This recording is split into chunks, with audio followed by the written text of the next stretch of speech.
Hei seluruh rakyat Indonesia, mari kita berjalan terus dengan alat antara lain alat persatuan Indonesia.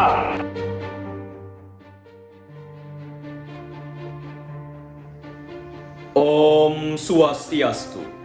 Salam pemuda Indonesia. Saudara-saudara sebangsa dan setanah air yang saya hormati, dalam rangka memperingati 16 tahun fraksi PKS DPR RI menunggal bersama TNI, mencintai dan merawat Indonesia, dan memperingati 92 tahun Sumpah Pemuda, izinkanlah saya membawakan pidato biografi tokoh bangsa, yaitu Insinyur Soekarno. Saudara-saudara sebangsa dan setanah air, sang proklamator bangsa Indonesia yang menjadi salah satu tokoh yang paling berpengaruh dan paling dikagumi di negeri lintang khatulistiwa ini. Beliau merupakan pesohor di Indonesia dengan isi pidato yang sangat menginspirasi dan membakar semangat anak-anak muda pada masanya. Beliau dikenal dengan nama Insinyur Soekarno, merupakan presiden pertama Republik Indonesia. Soekarno akrab dipanggil dengan nama Bung Karno. Selain itu, beliau juga dikenal dengan nama Putra Sang Fajar karena lahir di saat fajar menyingsing. Soekarno merupakan putra dari pasangan Raden Sukemisro Surdiharjo dengan Ida Ayu Nyoman Rai Serimbet.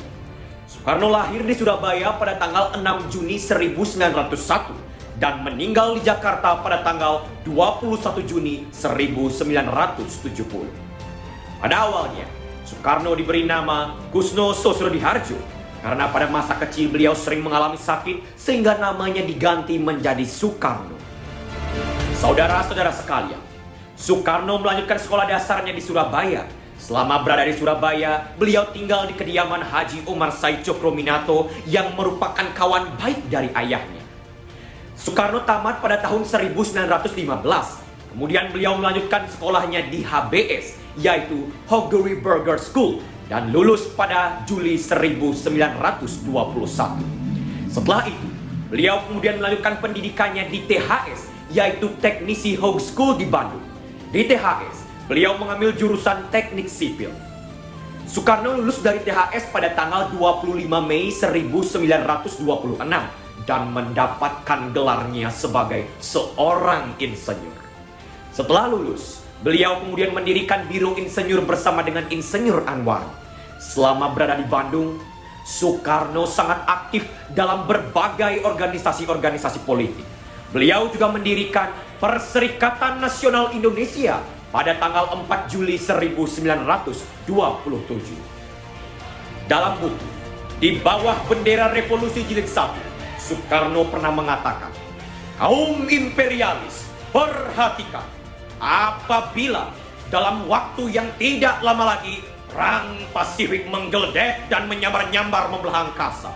Apabila dalam waktu yang tidak lama lagi Samudera Pasifik menjadi merah oleh darah dan bumi di sekitarnya bergetar oleh ledakan-ledakan bom dan dinamit.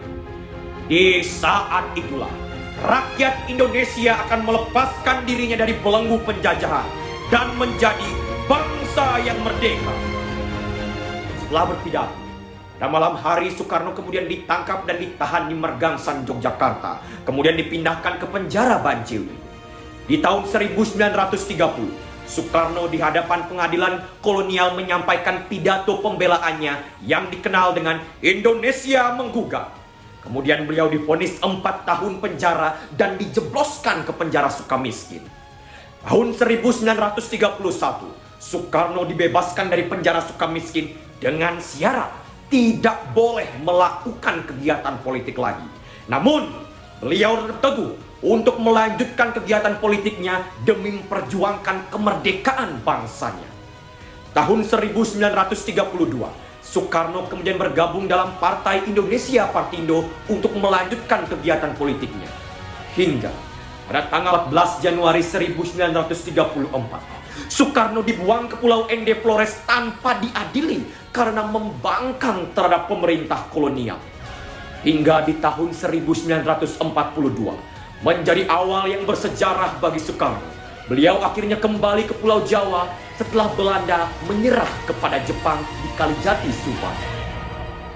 pada masa penjajahan Jepang, Soekarno aktif dalam berbagai macam usaha kemerdekaan Indonesia. Hingga pada tanggal 1 Maret 1945, Jepang membentuk Badan Penyelidik Usaha-Usaha Persiapan Kemerdekaan Indonesia atau BPUPKI. Adalah sebuah badan dengan tujuan mendapatkan dukungan dari bangsa Indonesia, dan Jepang menjanjikan akan membantu proses kemerdekaan Indonesia. Dalam sidang BPUPKI, Soekarno pernah berpidato dan mengusulkan Pancasila sebagai dasar negara Indonesia merdeka di tahun 1945 yang lahir pada tanggal 1 Juni 1945. Setelah BPUPKI dibubarkan pada tanggal 7 Agustus, terbentuklah Panitia Persiapan Kemerdekaan Indonesia atau PPKI, di mana Soekarno diangkat menjadi ketua panitia dan Muhammad Hatta sebagai wakilnya. Perjuangan Soekarno terbilang cukup panjang sebelum akhirnya beliau mampu menyatakan kemerdekaan Indonesia. Dan tepat pada tanggal 17 Agustus 1945, atas nama bangsa Indonesia, Soekarno dan tokoh bangsa lainnya membacakan teks proklamasi kemerdekaan dan menyatakan Indonesia telah merdeka. Keesokan harinya, tanggal 18 Agustus, PPKI kemudian mengangkat Presiden dan Wakil Presiden Republik Indonesia yang pertama, yaitu Insinyur Soekarno dan juga Muhammad Hatta. Pengangkatan ini kemudian dikukuhkan pada tanggal 29 Agustus tahun 1945 oleh Komite Nasional Indonesia Pusat.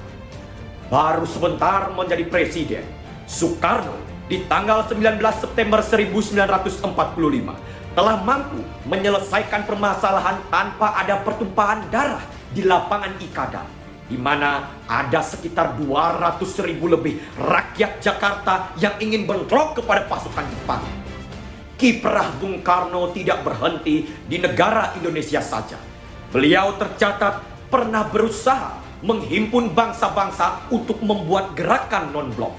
Gerakan ini beranggotakan bangsa-bangsa dari Asia, Afrika, dan Amerika Latin. Gerakan non-blok ini merupakan hasil dari Konferensi Asia Afrika di tahun 1955 di Bandung.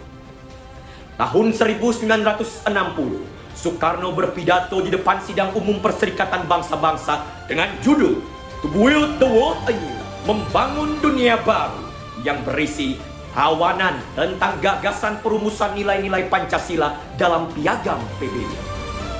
Saudara-saudara sekalian, kisah asmara Soekarno pun terbilang cukup rumit. Beliau mempunyai 9 istri, namun yang terkenal adalah Fatmawati, Hartini, dan Ratna Sari Dewi yang berdarah Jepang.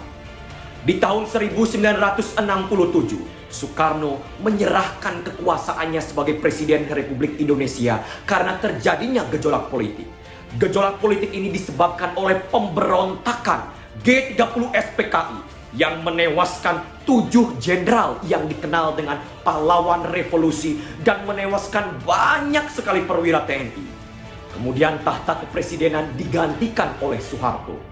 Setelah lengser, Soekarno sering mengalami jatuh sakit hingga akhirnya beliau wafat di RSPAD Gatot Subroto pada tanggal 21 Juni 1970. Kemudian beliau dimakamkan di Blitar dekat dengan makam sang ibunda. Saudara-saudara sekalian, perjuangan Soekarno dan tokoh bangsa lainnya sangatlah luar biasa. Sudah 75 tahun Indonesia merdeka dan Pancasila menjadi panduan bangsa Indonesia. Sebagai bangsa yang majemuk, semangat persatuan merupakan pilar kehidupan kita. Untuk itu, sebagai pemuda Indonesia, kita harus terus bersatu, memperkokoh semangat Bhinneka Tunggal Ika untuk menjadi bangsa yang besar, bangsa yang kuat, dan bangsa pemimpin. Dengan semangat gotong royong, kita tunjukkan kepada dunia bahwa Indonesia mampu berprestasi dan memenangkan kompetisi. Ayolah pemuda Indonesia, marilah kita menggelorakan semangat Pancasila dan pemahaman Sumpah Pemuda dalam sendi kehidupan sehari-hari demi mewujudkan Indonesia Emas tahun 2045. Merdeka, merdeka, merdeka!